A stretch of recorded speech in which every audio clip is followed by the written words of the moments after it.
Hey everyone, and welcome to this week's video where I'm going to explain to you how we generated about $830,000 with one document and an agreement with an existing tenant of ours. So this is one of the syndicated properties that we manage. I won't tell you the location or the exact property details because they're confidential in nature, but it's the concept here that I really want to go through. It's a concept and I suppose it's an ethos of how I manage assets. I'm always trying to look for ways of improving value, increasing cash flow, and increasing a yield, a return for our investors or my private clients. In this particular case, we had a fantastic tenant in a great property in a core location in an inner city suburb. So all the kind of property fundamentals were really solid. The only thing that was a little bit, I suppose, less than optimal was the semi-gross lease in place. And in this particular case, the tenant was paying for the net rent and all of the outgoings with the exception of land tax. Now, as property prices kind of continue to rise and rise, typically the value of land continues to rise and rise, which essentially means the land tax component that a tenant or a landlord, wherever it's levied, is paying is slowly increasing over time. And in this case, it started to create a bit of a wedge in our net receivables from the property. So what we were seeing is that the rental escalations in this lease were improving by 3% per year, which is great. But we were seeing land tax increase at more than 3% per year, which essentially means our net receipts for the property is actually diminishing as land tax, the increase in land tax per year is outstripping the increase in our net receivable rent. Now, if we transferred this lease from a semi-gross structure to a fully net lease structure, that would have created a lot of value, and that's exactly what we did. So I'll bring you to my cheat sheet now, which is something I go through all the time. It's a living document that I use probably 10 times a day on different outcomes across the portfolio and across the clients and the properties that we manage. And I'll show you that cheat sheet now. But before we get to that, guys, if you do like this content, please subscribe. I put a lot of effort and energy into these things so that they're actually real and you can actually kind of see the value that I can create and see the way that it's not very difficult here. It's just applying my 6-step formula and applying 3 key actions that I do on just about every deal.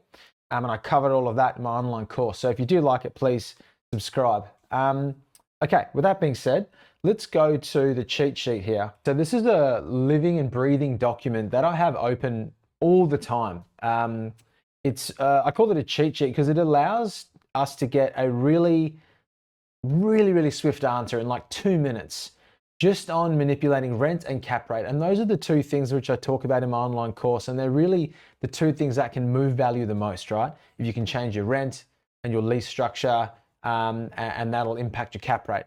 So in this case, what I'm going to actually put in here is exactly what we were receiving in rent. And I'll show you what these numbers will tell us. Okay, so we've got a couple of different inputs. The inputs here are always in the light pink cells. And then we've essentially got other deductions here in light pink cells as well. So in this case, we had a great property, right? Receiving $1.2 million in rent, okay? Now we knew that this property was capitalizing at about 6% because of our conversations with valuers, because of our previous valuation that we had done on the asset. And also just, I suppose, our ability to just keep relevant with the market and keep assessing market information and comparable sales. It gave us a bit of an understanding that we're pretty comfortable at the 6% range for an asset like this in the location it's in, with the type of tenant, solid covenant, good lease structure, 3-year lease tail with another 5 on top of that. So we had a really solid foundation to assume and really kind of be comfortable with the 6% cap rate, which drives an enormous value of about $20 million, okay? So we knew our net rent was $1.2 million per year. Now, we knew that if we were to increase that rent, right, and the cap rate stayed the same, we would get in this case, I'll show you what happens now, but about $1 million uplift in price or value. So there it is, from 20 million to $21 million, an improvement in price by increasing the rent and keeping the cap rate the same. Now I know what you're thinking, well, how did that rent increase? And that's what I'm going to show you now. So we knew in this exact example, in this actual case, which we only agreed last week, that there was $62,000 per year in land tax being levied per year.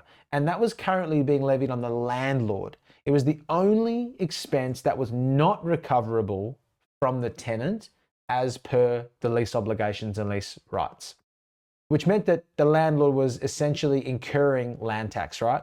So in actual sense, what we were saying is that $1.2 million that was being received by us currently was actually after paying the land tax, okay? So now what we're saying is, what happens if we had to get the land tax levied on the tenant, right? If we were to give them an inducement, something to make it a win for them, we're always looking for a win-win outcome here. So if we were to give them some form of inducement and they could essentially adopt that $62,000 expense on their side of the ledger, well, that would mean that we as a landlord would be receiving $62,000 more every year, okay? So that's how we've gone from 1.2 to 1.262 million. Then what we've said is, okay, what will that generate in a gross kind of value uplift? And we can see that here. It's showing us about a $1.033 million uplift.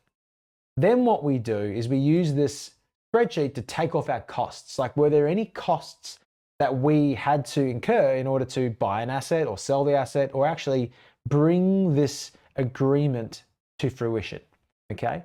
And those very high level assumptions are down the bottom here. Now, as I say, I use this spreadsheet all the time. It's a living, it's almost a breathing document because it sits on my desktop, but I'll usually use this as a way of understanding how much value there might be in an acquisition of mine. So how much value could we unlock after we acquire the property and after we sell the property?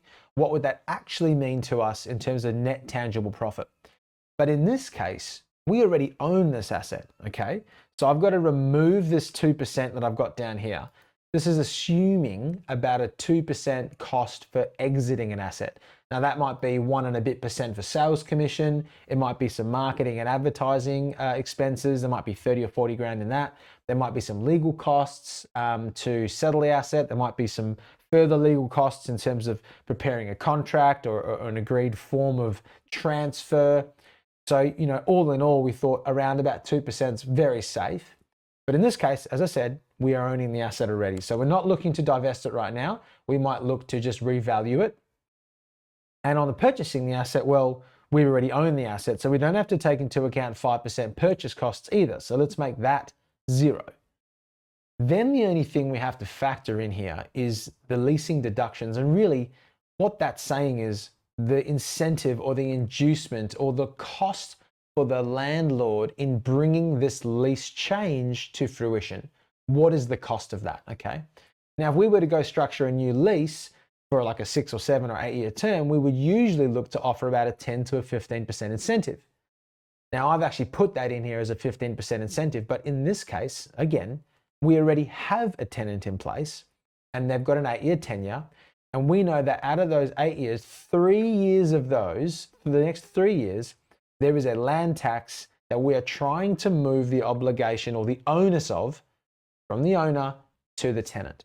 So what is it going to take to get the tenant to agree to that? Again, we need to make it a win-win outcome. So a win for us, but it also needs to be a win for the tenant.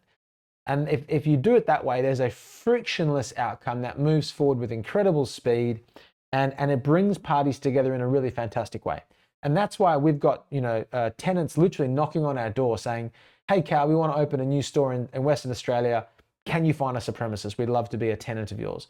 Because we're always looking for ways of improving value, but doing it through a win-win outcome where there's an actual genuine bona fide uplift or win for the tenant. So in this particular case, the tenant has said, look, currently there's 3 years left of land tax, which you, as the landlord, will be paying. Now, if you want us to absorb that, that means that we're going to have to incur, as a minimum, $62,000 a year for 3 years, which produces $186,000 in expense. So the tenant said, look, we would at least want to recover that from you upfront. And we've said, look, that's probably workable. We could do that. We could give you the cash upfront, 186 grand upfront, which means that now you, as a tenant, have the onus of paying that land tax every year, which therefore gives us this increase in rental. Now we know that the rental is capitalized at 6%. So the face value of that cost, 186 grand, is creating a $1 million uplift because it's capitalized. Really important to understand that, okay? But on top of that, the tenant rightly pointed out that if they take on the risk of the land tax, what happens if the land tax is more next year and even more the year after? So there's a little bit risk involved in the tenant taking on the onus of land tax, because there's that unknown component, like what happens if land tax is 10% more next year than it was this year. So we actually said to them, okay, well, to account for that, why don't we round up from $186,000 to $200,000, right? We'll give you $200,000 in cash now, which means that you've got the time benefit of that money in your bank account to do whatever you want to do with. You can invest it in a term deposit at 5% or 4%. You can invest it at 10%. You could use it on a new fit out. Whatever it is that you want to do with the money, it's yours. And we'll give it to you 14 days after you execute the lease agreement, which changes this lease structure, called a lease variation. So they were like, okay, that makes sense to us, because that essentially means that if $62,000 this year becomes $68,000 the next year, and then it becomes $70,000 the next year, well, they're still got the benefit of that money in their bank account already 3 years earlier, okay? So we agreed on $200,000 as a cost. So what I'm gonna do is actually plug that number in here, which is 200, which is my leasing deduction. It's essentially the cost, the amount that I have to deduct from the upside I've generated. And as you can see here, that shows you a gross profit of 1.033 million. You take off your 200 grand, and that produces a net profit of $833,000 with one phone call, one leasing agreement with the tenant, and one document. Now, what's interesting is that I believe there will be a compression in the cap rate to 5.75%, maybe 5.8, maybe 5.85, but there'll be a compression in the cap rate. Now, why do I think that? I think that achieving this outcome de-risks this asset even more from an ownership perspective, which means that if there's less risk, usually there's a greater cost to enjoy the benefit of that investment. So, riskier investments usually cost less, and less risky investments usually cost a bit more because there's the security involved in the investment, right?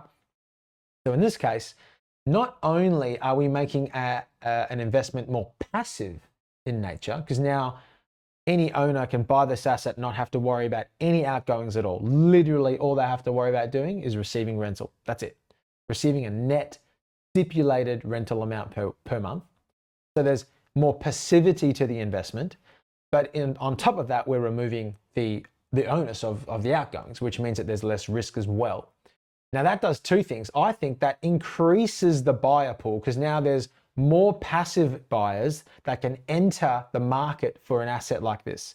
So if you might have had 10 people that are interested, now you might have 20 people that are interested in this asset because of the passive income nature it can generate. And on top of that, the buyer pool is not just expanded, but I think there's more intention from that buyer pool and there's less objections in that buyer pool because you've taken what was an uncertainty about land tax and removed it. So you've done two things. You've increased the quality of your buyers and you've increased the number of your buyer pool, which essentially is reflected in what I believe to be about a 25% basis point compression in the cap rate. Now, this is a lot of jargon I'm talking about now, but what am I essentially saying? I'm essentially saying that we have last week agreed to give a tenant $200,000 in cash. That will reflect right now in a $1 million gross capital uplift, which then produces an $833,000 net capital uplift. On top of that, I think there's a very high chance we'll get a compression in the cap rate when we come to sell this asset one day, which may make us even more money. We might even get another, call it 100 grand out of this potentially if we get that full cap rate compression. So zero downside, except for the 200 grand that we're risking in giving to the tenant, but we're saving that $200,000 over the next 3 years, and we're getting the capitalized value of that saving in rental, or that saving in outgoing. So a phenomenal outcome that we've just done for our client. Something we do all the time in our portfolio, where we're always looking for ways of increasing value, increasing yield, uplifting cash flow in any way we can by using win-win scenarios for a tenant and a landlord. A really great example I wanted to go through with you here. You can see how the summation of $62,000 a year over 3 years was 186 grand. We then uplifted that to 200 grand to take away some of the risk that the outgoings, in this case land tax, was going to increase over time. We offered that to the tenant, and then we structured that in a way, and I'll show you how to do this in my online course. We structured that in a way by agreeing a heads of agreement. So let's get everyone on the same page on one very simple document. And that heads of agreement stipulated that we would pay them that money 14 days after they execute the lease variation. And then that heads of agreement became the formation to give to the lawyers and say, guys, can you please form a lease variation document?